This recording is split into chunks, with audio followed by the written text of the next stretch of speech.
And you're in the Design Criticism department, which is a graduate department, and it's nice to see so many fashion-conscious people in the house tonight. Now, although this lecture series is actually one of our students' classes, and the first year is going to be graded on the questions that they ask, it's also really important for us to foster larger and more meaningful debate about design criticism within the community, so beyond the confines of our classes. So I do hope you'll join us for other lectures in the fall series. You can see what we've got ahead of us here. And if you have missed lectures from our previous seasons or one of our conferences or anything else you feel compelled to catch up on, then you should visit our site or area, whatever it's called, on the Vimeo site.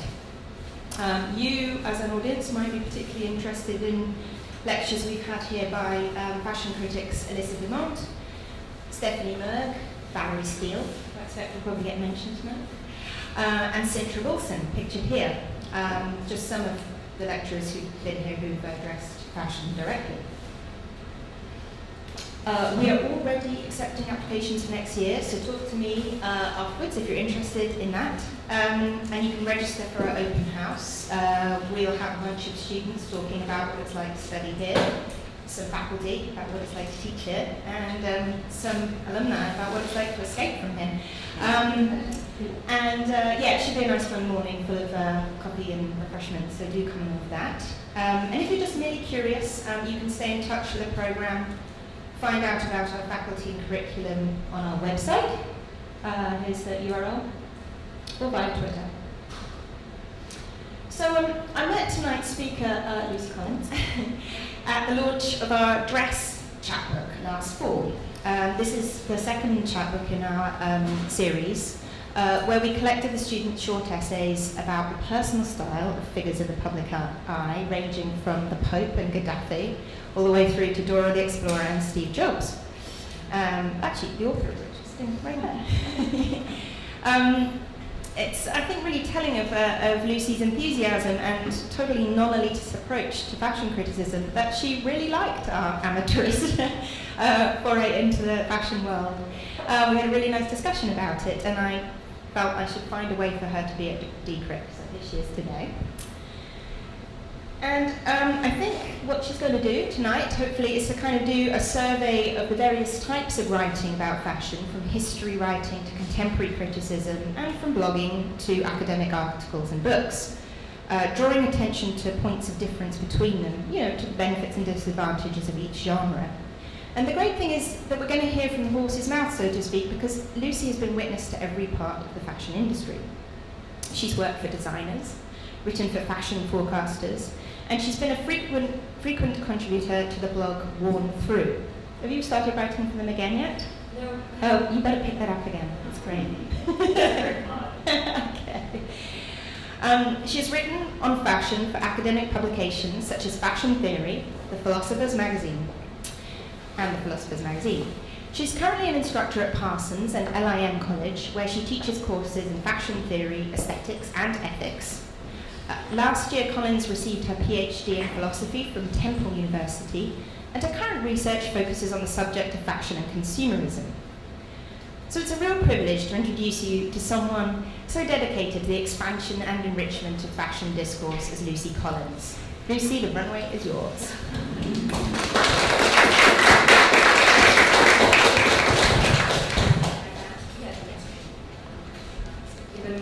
Even more intimidation about picking out my outfit while I was on a runway. So thanks, Alice, and thanks to all of you here, students at Decrypt. Do you want to start the slideshow? There it is. Okay, great. Okay, I've often sat in this room to hear a few of the lectures that Alice just mentioned, and I'm really excited to be on the other side of the podium this evening. So just as Alice mentioned, I'm really here to give you a sort of taxonomy of fashion writing, breaking down the nature of fashion writing, but I really hope that that won't be all. I'd like to make some arguments in favor of infusing fashion criticism with more theory, thereby making it more relevant to the industry. Paradoxical though that may seem, I hope you'll come to see my point. I'd also like to make a note, too, that I really do want this evening to be a discussion. I mean, we'll obviously have time for question and answers, but I hope that this all represents emerging research, so to speak, so I'm certainly interested in your feedback, and I don't want, even though I'm kind of creating my own definitions in a sense, I'm not totally committed to them, so I'm open to your ideas. So, let me see here. What is the purpose of fashion writing? What is fashion writing for? And why does it matter? I hope to answer these questions by redefining 3 forms of fashion writing: fashion journalism, which I've got here already, fashion criticism, and fashion theory. By developing a clear conceptual framework through which we can analyze these different styles of writing, I think it will become increasingly clear that fashion criticism, especially when it includes a theoretical element, is essential for what is now a multi-billion-dollar global industry, and one that only keeps growing. I'd like to follow up on this analysis of fashion writing by looking at 3 primary sets of relationships: fashion and commerce, fashion and art, and fashion and sustainability. All 3 of which I think sort of comprise a type of fashion ethics, so to speak. I specifically picked these 3 dualities because they represent the particular spaces fashion inhibits that are especially fraught with conflict and in need, perhaps, of theoretical clarification. I see these areas as especially interconnected. So the question is, what can a critic bring to that discussion? It's becoming more and more important to look at the ethical implications of the fashion industry, both in the ways that the industry concerns the personal consequences of indulging in consumerism, as well as issues that concern the individual designer who has to make decisions about how to make and sell his or her garments, as well as more collective and social concerns relating to sustainability, sweatshops, counterfeiting, and the use of fur and other ethical issues. So let's look at the forms of fashion writing. Before going any further, I do want to make one conceptual note. I am speaking here of fashion in distinction to clothing, dress, or costume. Costume studies and costume history are certainly very important fields of study, but I'm really speaking of the role of fashion writing as it exists in the contemporary moment, not as it happens in retrospect. So I think that's an important distinction to make in the beginning, the difference between fashion and costume. So the 3 forms of fashion writing I'd like to discuss are fashion journalism, fashion criticism, and fashion theory. While the lines separating these areas are certainly blurry, as some fashion writing seeks to bridge the gap between the 3, I will argue that each of these avenues of fashion writing represent a different relationship to the industry, as they are each seeking to accomplish a different set of goals. For each of these different kinds of writing, I'll be talking about what they are, what they currently are, and what they perhaps should be. So we'll start with fashion journalism, since it's definitely the most ubiquitous and the most widely accessible. And in some ways, journalism is really the overarching umbrella concept under which the other categories belong. By way of classification, I'd like to say that fashion journalism is the form of fashion writing that tells us what's what, as you see here. What's out there, what's on the runways, what's in the collections and on the street. Fashion journalism most often appears in newspapers, magazines, and more recently, blogs. I'd argue that fashion journalism is what most of us come in contact with the most, as it comprises the majority of fashion writing today. Ideally, fashion journalism should be a reporting of what's actually going on in the industry of fashion, honestly reporting on business matters and telling the public what's in the shows. And here we see the rub. Often, so-called journalists are not objective. They don't report, resulting in a massive blurring and clouding of the distinctions between journalists and critics. By the way, without getting into the whole discussion concerning the view from nowhere, I do realize that, of course, journalists are always approaching fashion, or they're approaching their subject from a certain point of view, and that definitely calls into the question the idea of objectivity, but that doesn't mean that their work needs to be evaluative. I do see the role of the critic as the uniquely evaluative position. So the debate between journalists and critics is really age-old. It's always striking to hear a fashion writer vehemently argue that they are one or the other, while others fluctuate between the two without concern. In fact, when I interviewed Susie Minquez for an article in the upcoming edition of Fashion Projects, which I'll show you a cover of in a little bit, she emphatically asserts that she is not a critic, that she is a fashion journalist, which is really an interesting point, considering that for many, Susie Minquez is the best critic that there is. So which is it? And is it really just a difference in terminology? Does it matter? How do we distinguish the two? So once upon a time, before the days of live streaming runway shows, only a very select group of folks were invited to a fashion show, which meant only a select group of people got to see it. It was truly an industry event, aimed at the cultivation and perpetuation of the business of fashion over and above the glamour and celebrity of fashion. It wasn't the wildly expensive media and celebrity circus we know today. In fact, one of my friends who was a buyer at Barney's in the London boutique Browns once lamented the fact that she, someone whose entire job was invested in seeing these garments and deciding which ones to purchase, found herself always sitting at a remove from the runway to make room for A-list celebrities like Rihanna and Katie Holmes. But to come back to the subject of fashion journalism, it's important to remember that the journalist historically was to serve as the eyes and ears of the public, telling those who could not be there or could not see the show what was actually on display. A journalist had to have a very detailed perspective. Ultimately, he or she would have had to have been a recording device. So what happened to that ideal? One obvious problem has to do with the changing nature of fashion. Now, with access to the internet and the almost infinite amount of fashion photographic documentation available online, the role of the fashion journalist proper has become almost obsolete. Style.com and other sites have become a kind of encyclopedic resource for fashion writers and people interested in fashion, almost doing away with the need of fashion journalists entirely. Of course, it is true there's something different about seeing a garment being worn by a model walking down a runway, but we don't really need anyone to tell us what was there. Another reason I see for the loss of actual journalism is that the very nature of fashion requires a journalist to report on trends. But oftentimes, determining a trend really requires a lot of subjective interpretation. It leads the journalist to forsake simple reporting for more, again, of this evaluative process. Interpreting trends can become quite subjective, undermining the role of reporting in the final product. Obviously, there are certain journalists and, or there's certain fashion forecasters and people that do trend reporting, but I do think that's a distinct thing from journalism in its most basic sense. So there's a final issue that I think has contributed to a lack of solid journalism in the fashion industry. Professional journalists have always abided by a code of duty to tell the truth, regardless of the consequences. Journalists adhere to a code of ethics under which they should, quote, be fair, honest, and courageous in gathering and reporting information. This is according to the Society of Professional Journalists Code of Ethics. Under this code, they should also refuse gifts, favors, fees, free travel, and special treatment. That includes all sorts of things. If they do, they're considered they've compromised their journalistic integrity. This is a particular clause that has become severely compromised in the current state of fashion. This is a place where, again, we see an overlap between journalism and criticism. So fashion is by definition a commercial industry, but it's precisely this commercial quality that makes the phenomenon of fashion difficult to analyze. As Bill Cunningham confesses in the documentary made about him, he never accepts food or drink at any of the high-profile society events that he attends. Why? Because money and its accoutrements spoil one's integrity, and sooner or later everyone finds out that they do have a price. So money and commerce affect accurate journalism, especially in the case of fashion. This is one of the major problems with all the kind of wannabe journalists who are wined and dined or showered with freebies, the famous gift bags and all they receive at fashion shows.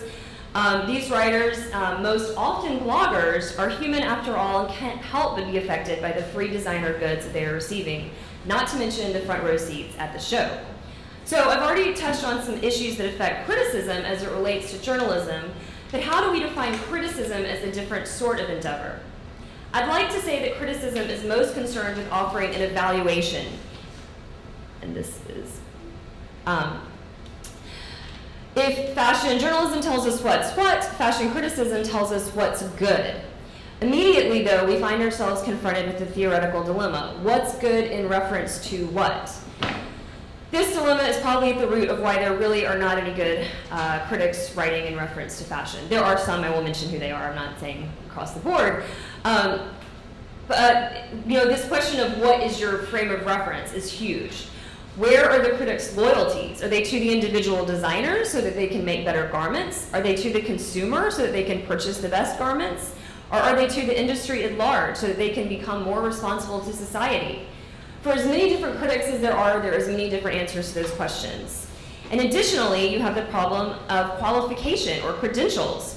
What in the world qualifies a person to be a fashion critic? Is it good style, good taste, good writing ability? Or, as I might be inclined to argue, a broad-reaching grasp of the history of fashion, as well as the experience of attending many different shows to understand the quality and history of garment production.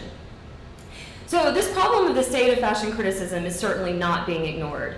In the last year alone, there have been various articles written in all sorts of different publications with such titles as, quote, "Does the fashion critic matter anymore?" From the Business of Fashion, "The Beleaguered Art of Fashion Criticism," in the Toronto Star, and then yesterday's New York Times article on the state of criticism, broadly speaking, among many others.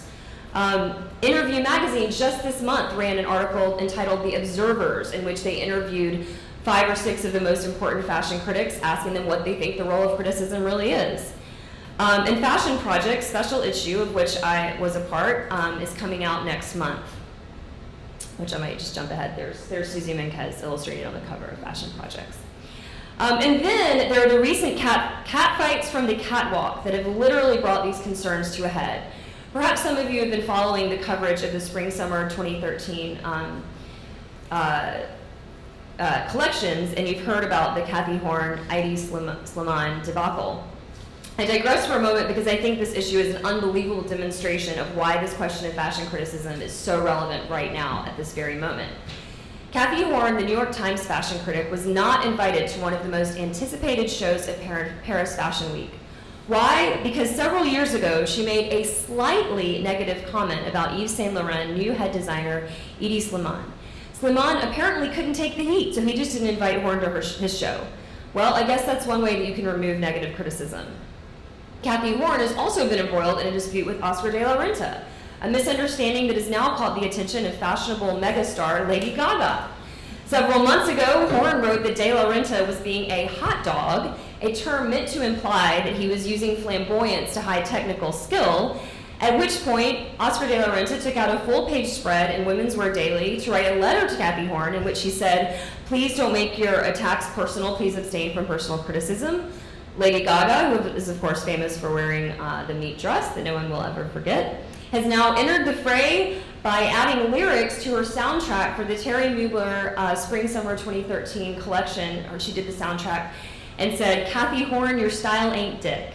So this is getting very complicated and very ugly in a fashion way. Gaga was apparently defending Oscar de la Renta, but also responding to her own earlier issues with Horn when the Times critic questioned Donatella Versace, who lent Lady Gaga archived vintage Versace pieces for Lady Gaga's Edge of Glory video.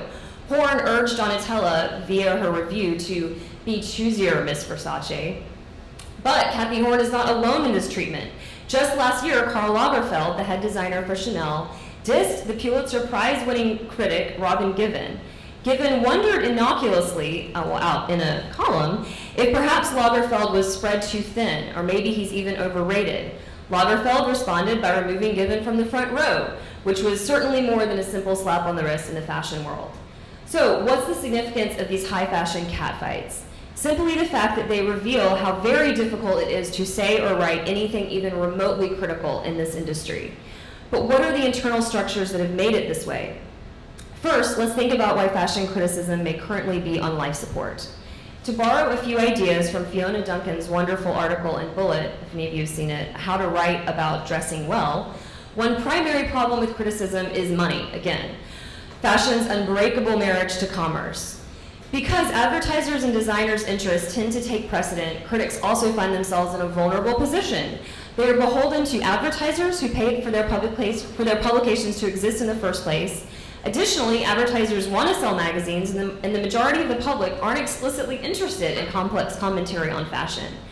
Thoughtful criticism that requires larger social and cultural implications isn't exactly easy to read when The Real Housewives of New Jersey is on television. Another major problem is the words that critics use often really have no meaning.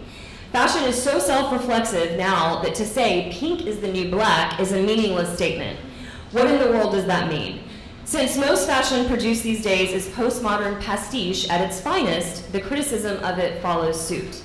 A third cause for the lack of serious fashion writing is the accelerated speed at which fashion moves. It's commonplace to speak of fashion cycles, but in our increasingly fast-paced society, the shift in fashion seasons happens quicker than ever. Therefore, any kind of in-depth or thoughtful writing on the subject must happen under very strict and quick deadlines. That kind of rapid change doesn't foster thoughtful engagement. Alongside this issue is the concern that fashion isn't necessarily attempting to create anything timeless or classic. If we can argue that criticism or critique is the effort that helps an artist create that timeless piece, then that goal isn't even helpful in fashion. A fourth reason for the difficulty of writing good fashion criticism is the inherent exclusivity of fashion.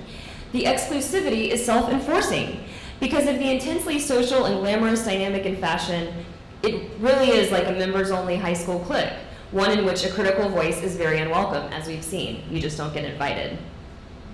Finally, it's worth noting that the association of fashion with feminine, frivolous pursuits is another reason why it's been mostly ignored by any would-be serious critics. The old cliched divide between rational man and body-focused woman has left fashion an area where women really shouldn't worry their pretty little heads with serious things. They should instead focus on the clothes. In that same vein, we see fashion's association with desire and frivolity. If women are really out there buying what they want, they don't need a critic. They can just buy what they like, and that's kind of all that matters. I do want to say that Guy Troubet wrote a wonderful article in the Times in 2007 where he attacked the frivolity of fashion head on. It's called, You Like It, You Like It, You Love It, It Matters. Admit it, you like it, it matters. I can tell you specifically that it's a great article. So before moving to a discussion of theory, and I'll go back here to theory, I do want to point out some of the critics who I think are writing well today. In the sake of time, I'm actually not going to read these quotes out loud because I see my little ticker happening right in front of me. But I do want to say that Susie Minquez of the International Herald Tribune really, really is the best. Despite the fact that she doesn't call herself a critic, for many people she is. She puts fashion in its historical context. She puts it in its cultural and social context. This is a quote from an article that she just wrote last week called Looking into Fashion's Crystal Ball, where she's kind of dealing with the history of fashion and talking about where fashion's heading as a result of the end of all the fashion weeks. Additionally, Robin Given of the Washington Post, who now, she was formerly of the Washington Post, now she's writing for the Daily Beast and Newsweek, is doing a wonderful job of putting fashion into a broader real-world context. This is a quote from an article that is actually one of the ones she won the Pulitzer Prize for, on Condoleezza Rice wearing really sexy black stiletto boots and just kind of saying, like, what does all this black mean? What does this powerful look mean? So I think this is a great example. And then Centra Wilson, who we mentioned, who I did hear last April, who's the ex-New York Times critical shopper. I think she has a fascinating approach to the larger implications of fashion. Her references are often tongue-in-cheek and she's quite comedic, but I do think she gets at some of the deeper issues involved in fashion. So this leads us to the final form of fashion writing, fashion theory. If fashion journalism shows what's what and fashion criticism says what's good, fashion theory answers the question, what does it mean? Now, here's my chance to share my struggle in looking theoretically at fashion. As Alice mentioned, I have a PhD in philosophy, a field that is notoriously and emphatically not frivolous. I really had to search to find professors and an advisor who would let me analyze fashion from a philosophical perspective.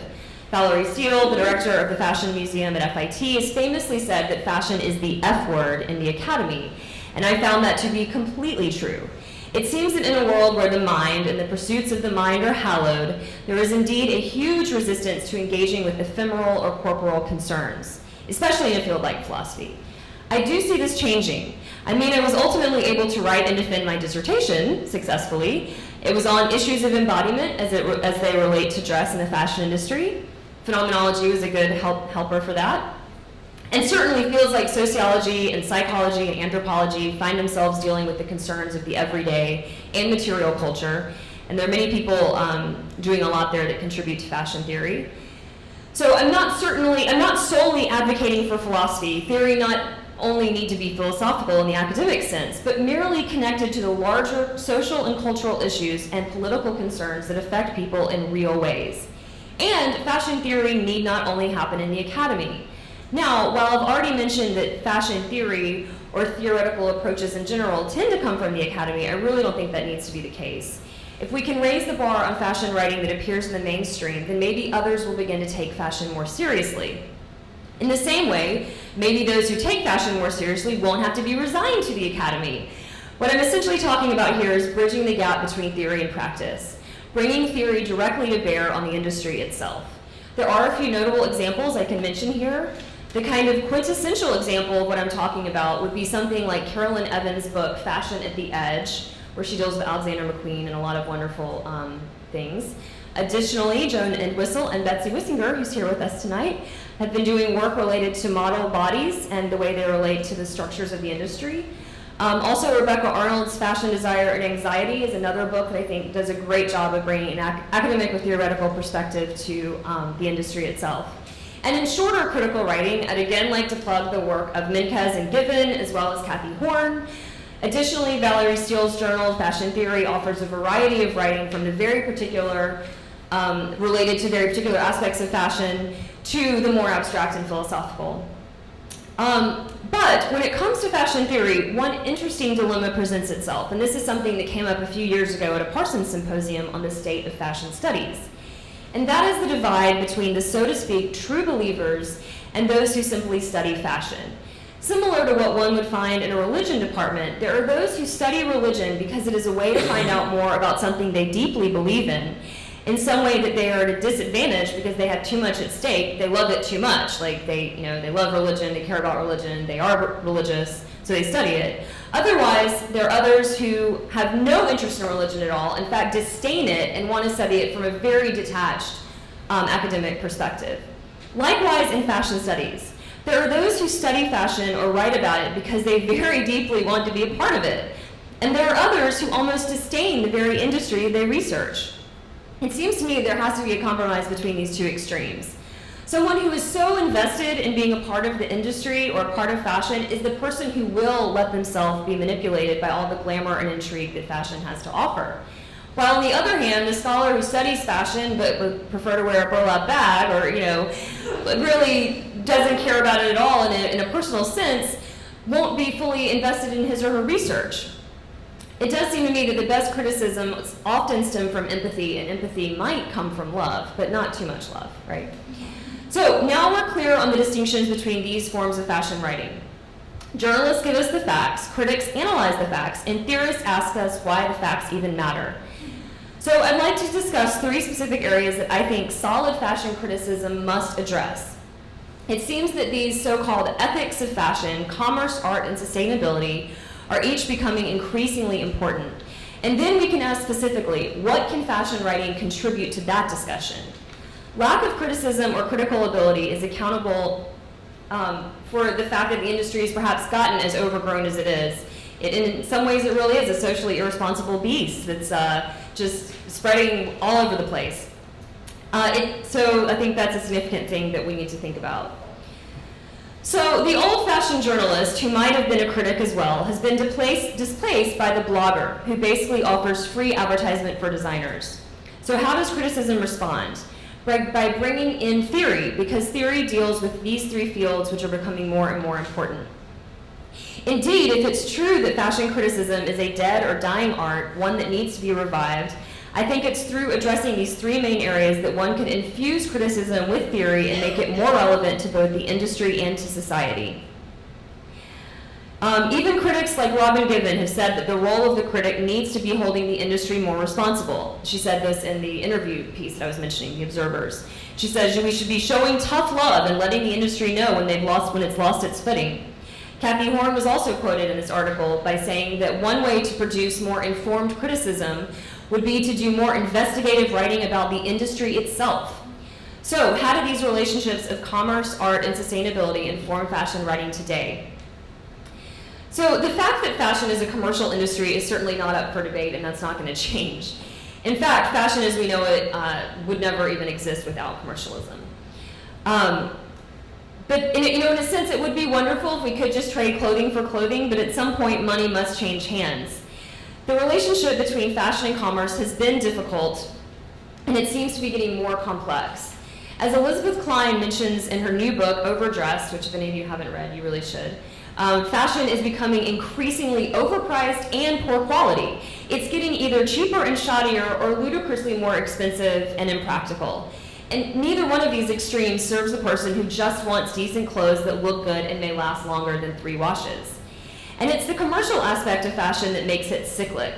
The industry dictates the seasonal collections, not actual need.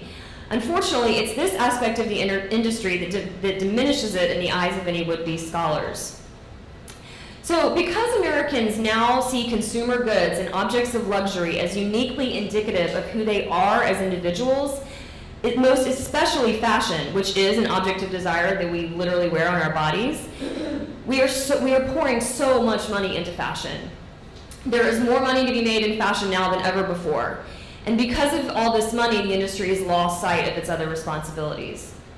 So what does an acknowledgement of this consumerism or of the consumerist fashion relationship have to do with fashion writing? Well, it means several things, but first and foremost, it means that any good fashion writer or fashion critic must have a grasp and a concrete understanding of the industry as it exists. And that means reading Vogue and Women's Wear Daily, not looking at the images, reading it. Reading industry magazines like Vogue, Women's Wear Daily, and others will help any would-be critic situate fashion in the context of its own history and of its own practical workings. So increasing consumerism has had another effect on fashion, and it's been observed by sociologists and forecasters alike, which is the rising power of the consumer. So in a sense, now a consumer has more power over the industry, but that's another reason why a critic needs to be engaged in this conversation, because they need to be conversing with both the industry and the consumer. So the second relationship that I think deserves more thought and analysis is fashion and art. With plenty of fashion scholars expressing frustration over the question of fashion and art, it just keeps coming up. And despite the unprecedented success of the 2011 Alexander McQueen exhibition at the Metropolitan Museum of Art, there is still some debate about whether or not fashion even belongs in a museum. In 1982, Issey Miyake, his dress appeared on the cover of Art Forum, which we have here, and seemed for a moment to solidify the growing romance between fashion and art. And designers such as Hussein Chalayan, Martin Margiela, Ray Kawakabu, Yamamoto, and Victor and Rolf continue to ride the line between fashion and art.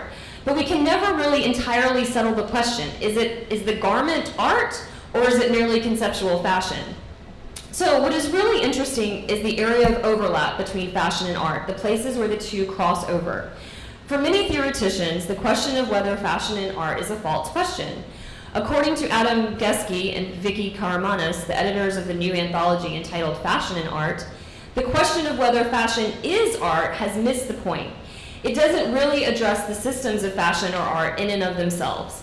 They both operate in very different monetary economies as well as different economies of desire. The places of exchange they occupy are different and need to be analyzed and treated as such. Additionally, fashion and art differ greatly when it comes to intention and expression.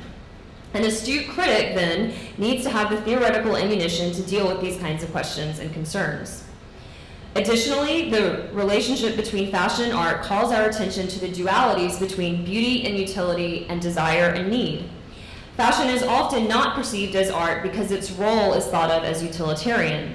And yet, most people don't purchase fashionable items because they need them, but rather because they are lovely objects of desire. Again, a critic should be able to engage such dichotomies both on the practical and aesthetic level. I think Anne Hollander's seminal book, Seeing Through Clothes, could be an indispensable aid in understanding the nuances of such a relationship. Ultimately, though, the question of fashion and art comes down to style. This is why someone like Bill Cunningham is so important in the fashion writing sense. Although his pieces, which are never really pieces, are not theoretical, it's obvious where he falls in his appreciation of fashion as art. He loves to photograph people who love clothes, not just those who are wearing the fashionable brand of the moment. This is an interesting and important kind of criticism that is by definition dealing with the art of everyday dressing instead of the status-oriented fashion consumer. The relationship between fashion and ethics is troubled at best. Ethical inquiry into the fashion industry often leads to quite unpleasant realizations concerning human rights violations, intellectual property theft, and cruelty to animals, just to name a few. And it seems one could argue that a concern for a true sustainable industry has not informed the development and function of the fashion industry at all. And yet, a growing interest in the larger social implications of the industry is surfacing. Sustainability, at its most fundamental, is about restoring connection to others and to the earth, and to many of the limited and limiting contexts in which human beings find themselves. These kinds of connections between mind and body, self and other, human and environment, are about acknowledging that each person's action entails certain consequences that may affect others. So at the very heart of the sustainability issue in fashion is the question of the function of clothing. This question is where the practical use of fashion meets a theoretical and definitional concern. Sustainability calls theorists to examine the purposes and premises of a certain industry while suggesting practical methods to implement that will preserve the essential mechanisms of that endeavor. Sustainability seeks to further a respect of the world around us while maintaining specific business functions. So concerns over sustainability have really been slow to reach fashion, and perhaps this is partly due to the fact that sustainable fashion almost feels like an oxymoron. It feels like a paradox. How can an industry designed to make objects necessarily obsolete, a business invested in constant change and speed of manufacturing, be concerned with slow creation, thoughtful and cautious use, and attentive consumer use and post-use practices? How could such an enterprise even hope to be sustainable? And yet, the mumblings over how to make the clothing industry more sustainable are finally growing louder. There's a lot of confusion still around this issue. There's a lot of need for credentials and criteria to determine when a garment is sustainable, when a designer is being sustainable. There's a lot of throwing around the terms of green design and eco-fashion. But I think that if faced with this question of sustainability prompts an examination of the very concept of fashion, I believe that fashion theory in particular may offer much clarification on exactly what fashion does for us and what it is. So again, in examining fashion against the background of philosophical, sociological, and psychological theoretical frameworks, one may come to understand many of the nuances of what role fashion serves in contemporary society. I also want to say that I see a renewed focus on craftsmanship, or this fashion designer as a skilled craftsman, as something that could really add to this discussion. If one can imbue fashion garments or the act of garment making with greater attention to detail and craft, then individuals would begin purchasing garments with this in mind. They would begin buying things with lasting value instead of items meant to be worn once or one season and then disposed. The so-called slow fashion movement is in essence a focus on the persons making the clothes, valuing the relationship between craftsperson and consumer, rather than fast fashion, where machine-made garments are used and disposed without any concern for the way in which the garment was produced. Finally, as many people begin to see the value of style over fashion, thanks in no small part to such street-style blogs as the Sartorialist and others, the sustainability movement, I think, has found really great support. If individuals begin to desire style over the latest trendy item or the latest branded item, fashion could move at a slower pace. And I've even been at a conference where Donna Karan herself was saying that she thought that the collections needed to be slowed down, or that there needed to be less seasonal shows. So I think people, very important people in the industry, are saying that this has to change. So critics become valuable by being theoretically savvy. Whether it's admitted or not, the fashion industry needs a big dose of theory. If you can infuse criticism with theory, does it make the criticism relevant? Criticism isn't relevant to the industry anymore because of all the reasons I've previously mentioned. But by infusing criticism with the theoretical, we can make it applicable to these issues: fashion and commerce, fashion art, and fashion sustainability, which are all the fashion ethics I've proposed. Now more than ever, designers are called on to be a business person, along with an esthetician, along with an ethicist. And the consumer is also called on to appreciate the aesthetic elements of the designs, i.e. to see them as works of art, as well as be aware of the impact, positive or negative, of their purchases. So how can criticism appeal to all of these fields?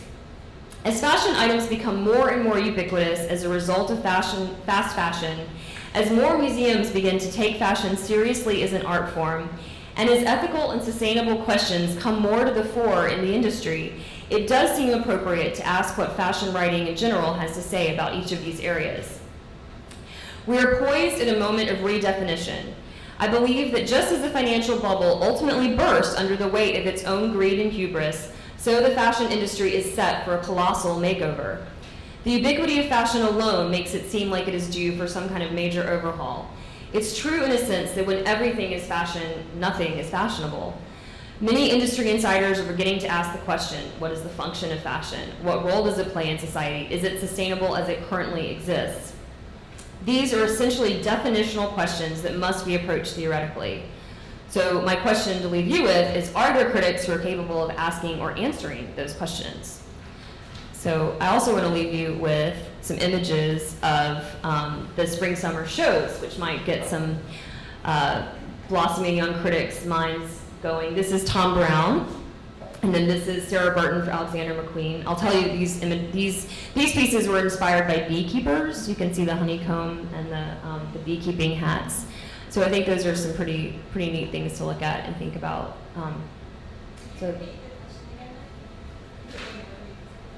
So the question is, are there critics who are capable of asking or answering these kinds of questions, these kinds of definitional questions, definitional theoretical questions? Hell yes, okay.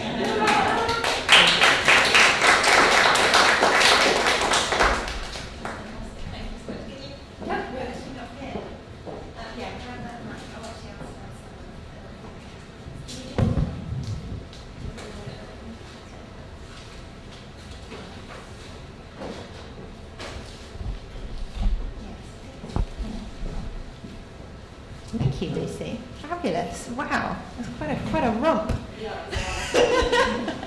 No, it's good. It's really, really informative.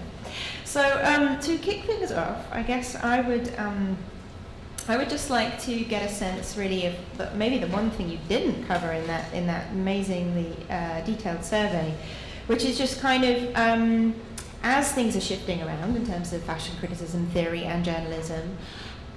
What is happening to the media, and where do you see this ideal piece of criticism, theoretically informed criticism that you envisage being housed, being published?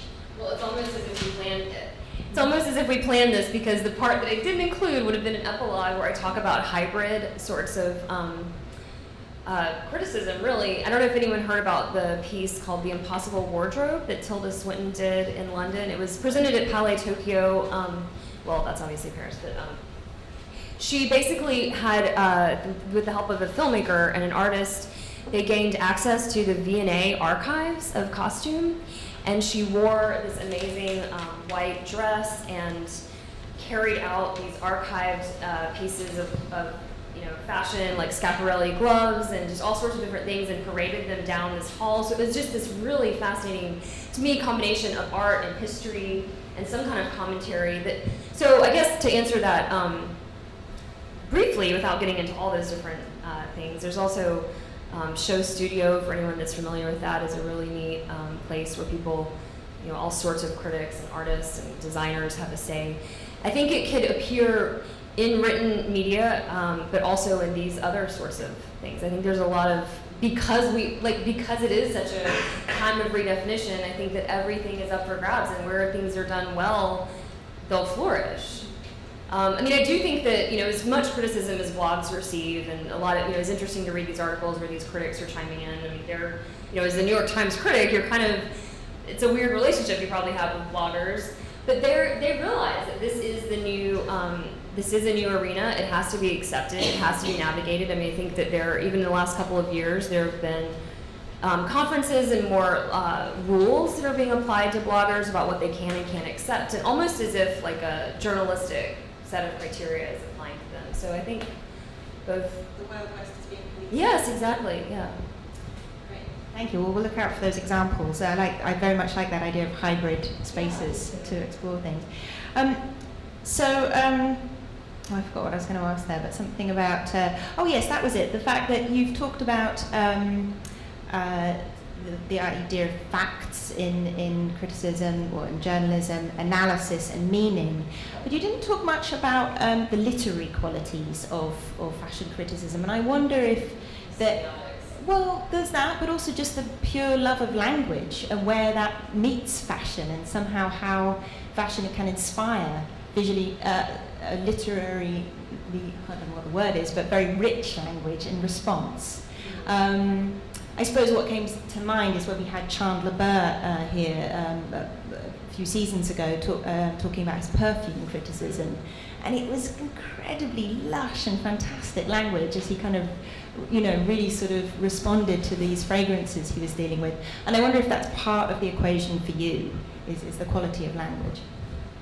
Well, I think that goes back to the issue of fashion and art, because once you're able to view it more as an art form instead of, is that the right brand? Is it going to sell? Is it, some other issue? If you can really see it as that art object that it really is. I mean, even just looking back at these spring summer collections, I mean, again, they're all on style.com. Like, you can look at them, but they're just so beautiful. And I think if a critic was able to separate enough from that industry, those industry commitments, it might elicit a much more. Are there any critics in particular that you respected in that respect? I'm not sure there are any that I would say are poetic. Yeah. But I think that they're using the three that Mink has given and Central Wilson are using like really nice language that's enjoyable. But there's Yeah. Yeah. That would be an explosion. Well, think about it. If any occur to you, let us know. No, but let's open up to questions, because we have a few people in our first room. I want to ask Sandra, because I know you're interested in fashion. Go for it. I think you're going to say no, but would we ever become a magazine that publishes fashion releases? Or is it impossible? Should there be some other new publication?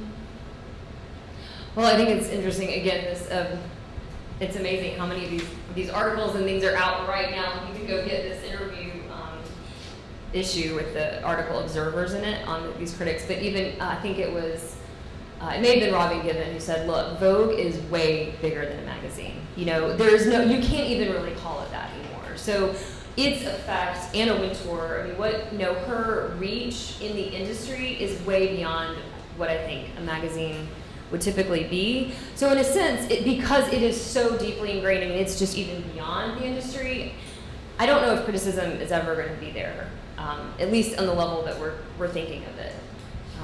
But I'm not sure. I'd love to see that change. Vogue is an interesting, that's a whole other, that's a really interesting thing to think about. Also want to ask, what is the background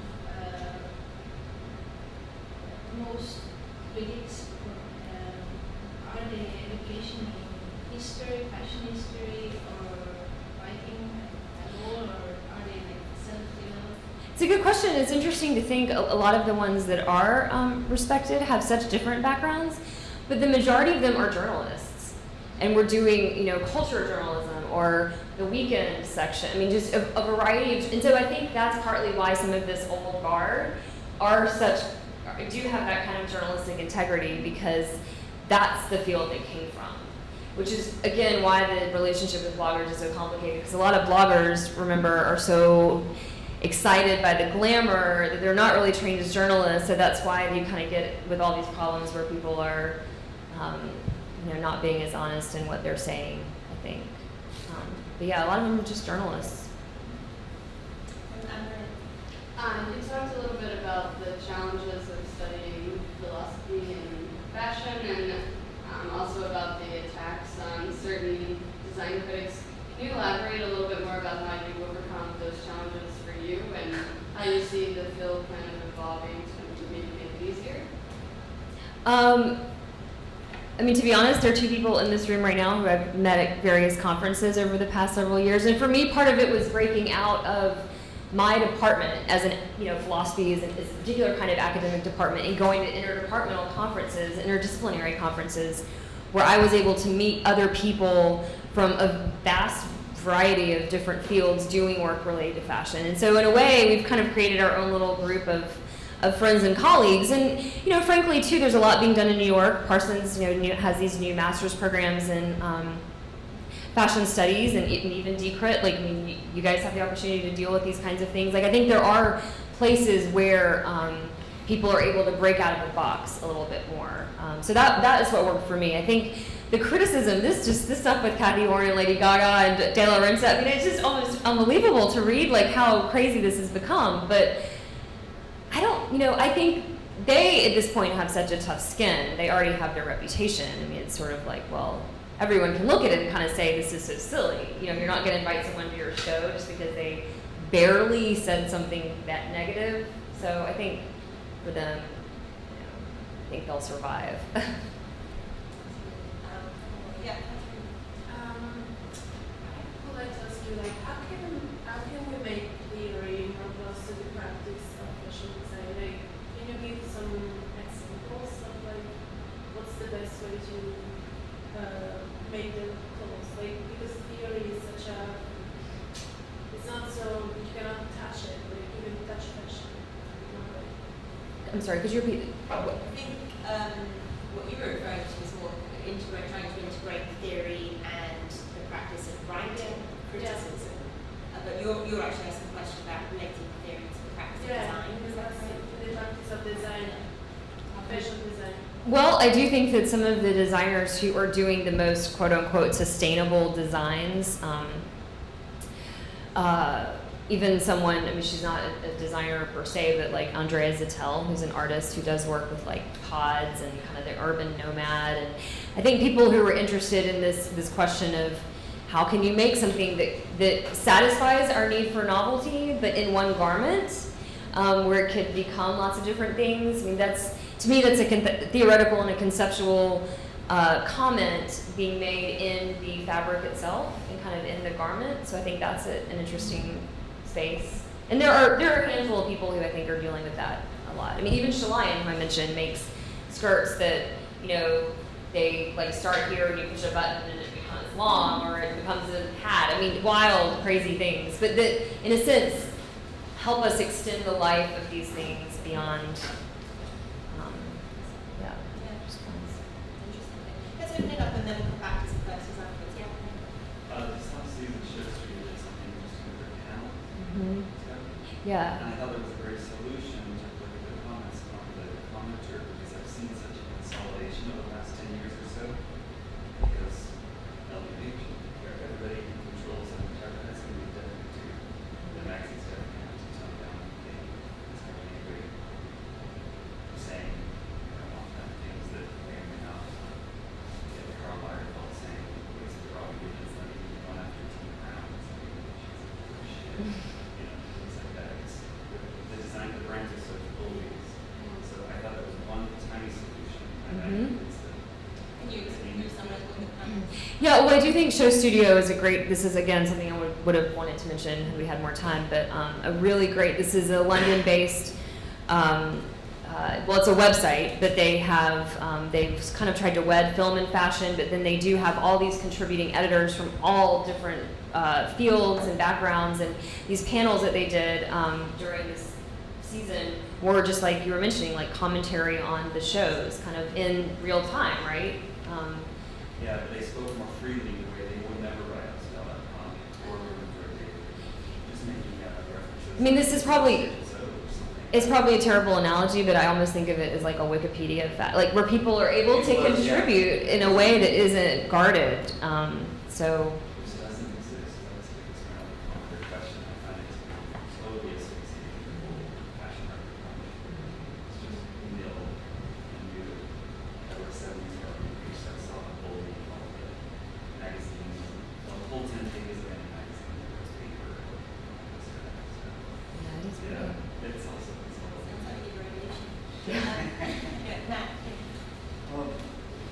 Do you ever read This magazine? And if so, what do you think of it? You better read it.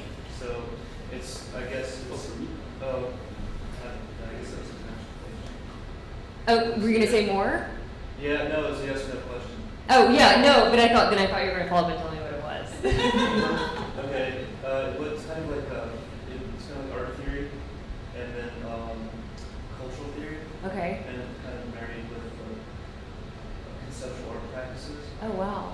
And Wow, well, I will love to look it up. You do have to forgive me because I'm currently teaching 5 classes, so it's a little bit of a, so many things I'd love to read, but thanks for the suggestion. I'll tell you later. Okay. Yeah. We can take gold out of the equation for this, but I was thinking about like editorial fashion writing, and maybe that's kind of what's reaching the most amount of people. If it's like in the I'm thinking of like Kanye West canon, where it's like GQ and details and like, or like the Hearst canon too, and that's reaching like maybe more middle America, and they can't go to bookstores and buy like a fashion theory, and they're just getting this kind of editorial writing. Is there an importance to that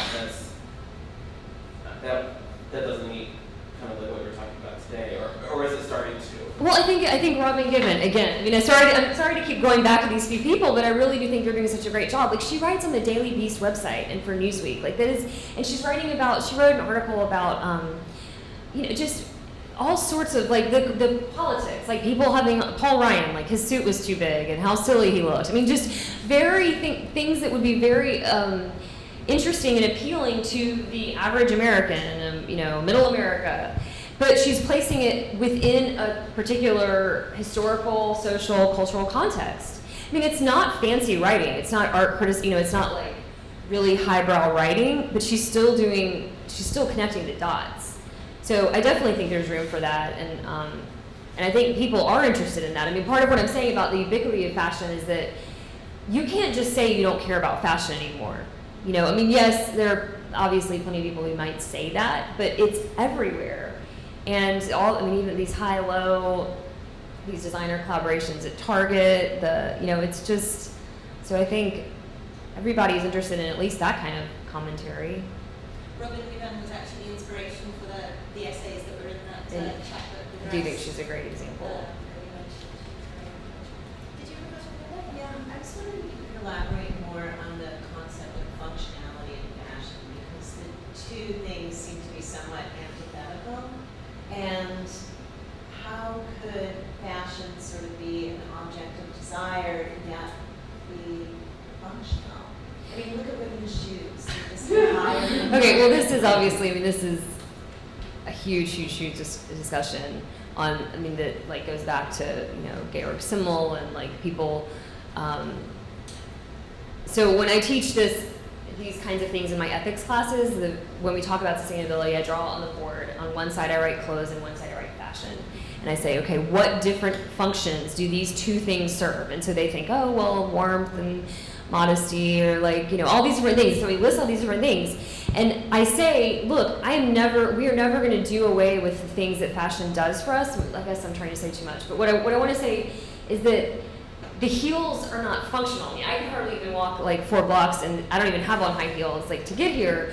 But they do serve important roles in the way that we navigate groups, group membership, even things like seduction, intimacy, sex, and power, like all these things that I don't think we can dismiss. And I don't think we can just say, no, we really should all just constantly wear the same pair of blue jeans and the same t-shirt every single day, or the sweatpants that are really comfortable and the sneakers that are really comfortable.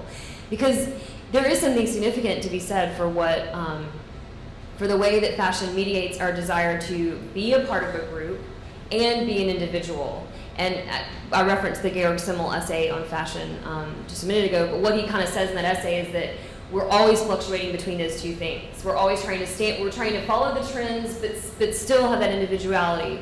We don't want to be too weird that we look like we don't know what is in fashion. So there's that constant pendulum swinging, and I think that the high heels and the weird trends and the different things play into that we have to recognize, but we have to navigate somehow. You look great. Oh. Thanks. This past winter, Jim Steele did a show on Daphne Guinness as a fashion icon. And there were some public programs attached to that. And one of the ideas that was put forth was that somehow by the act of getting dressed, she was a creative artist. I have to say, I feel that FIT should never have put on that show, that it didn't, that Bill Cunningham almost every week comes up with people for whom the act of getting dressed is more a creative act than going to but not say too much. Do you feel that the act of getting dressed, alone is a creative act? And is it enough to just go to the designer shows, or should one be picking and choosing things from? Well, I actually wrote a review of that show for Fashion Theory, and I agree that there's some issues there. I mean, that's an exact situation where Daphne Guinness had tons and tons and tons of money, so you get the commerce and the money are like complicating matters because, yes, lots to say on that. But is the act of getting dressed a creative act? Is that sort of what you're asking? Or you're saying, should it be that can't you just wear, for instance, in the Will Cunningham film, The Man Who Makes Suits Out of His Curtains? Like, that's really creative, and he didn't need Louis Vuitton to tell him how. He just did it because he liked it. So you're saying... Well, for me personally, the act of, to make the act of getting dressed a creative act takes more than money. It's fun to have money, and money can't buy style, that kind of thing. But, yeah, I personally, I guess you don't think my opinion, I think that I want somebody who's done more than go to the shows and put them on. I really want, for me to call somebody a fashion icon, yeah, a little bit, I do think they need to do something with the curtains, or their bathrobe, or the old leotard, or the thing that Most of the design media have kind of gotten onto that, haven't they? I mean, most have a section that addresses that very sort of desire, I think, of us to find the best on the screen and creative. So, yeah, I think so. And I think that's why the art issue is something that you can't neglect, because there is an art as an individual. And so before we wrap up, I wonder if you could just tell us a bit more about your current research. I'm not quite sure how you fit it in between teaching my classes and just finished a PhD, but assuming you do, where are you sort of, where are your vision trained right now? well, I think that kind of coming off of teaching, I mean, I don't know how many semesters of ethics now at a fashion business school, LIM College, that you mentioned. This question of sustainability and ethics and consumerism is really been important to me. And that, like I said, that's kind of where the philosophical questions come to bear. So I did a lot of research this summer on the history of consumerism in America, the question of luxury. And the class I'm teaching at Parsons this particular term is on the ethics of the luxury industry. So in the same way that people wonder, is sustainable fashion a paradox? Is luxury and ethics even a paradox? And in fact, when I was reading back and looking at Aristotle and sort of Plato and the ancient perspective on luxury, to engage in luxury was actually the opposite of being virtuous. That because lux, the word in Greek means soft, and to be soft was to be, in contrast to the virtuous. Yes, and so that's been something that I found really interesting, and I'd like to explore more, is kind of how can we even justify the luxury that we allow ourselves? But I do think that this question of craft and craftsmanship, I was reading in Elizabeth Klein's book that I mentioned, she talks about the history of textile manufacturing and all that, garment making, and said that historically people paid or spent almost 30% of their income on their clothing. And now we spend significantly less, and yet we have more, but the things that we have are of less quality. So you would spend much more on your clothes, but you were buying really well-made clothes. And they lasted you, and you valued them. And so I think that all of those issues. What about some case studies? You mentioned slow fashion movement, presumably ties into what you're doing, but in terms of the ethics issues, are there particular kind of firms or things that you're looking at? I'm looking. I don't know. There are very small designers and people that are doing things around, but it's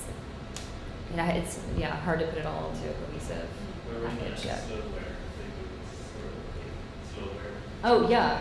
Well, I think too, just generally the interest in like bespoke tailoring and things like that is certainly a gesture towards. I mean, look, Pendleton. Everyone's obsessed with Pendleton now. I mean, this is all a reference to that like really crafted clothing that's immersed in a certain historical tradition and a certain social context. This is why all the Americana and like the Native American stuff is so interesting, I think, for people.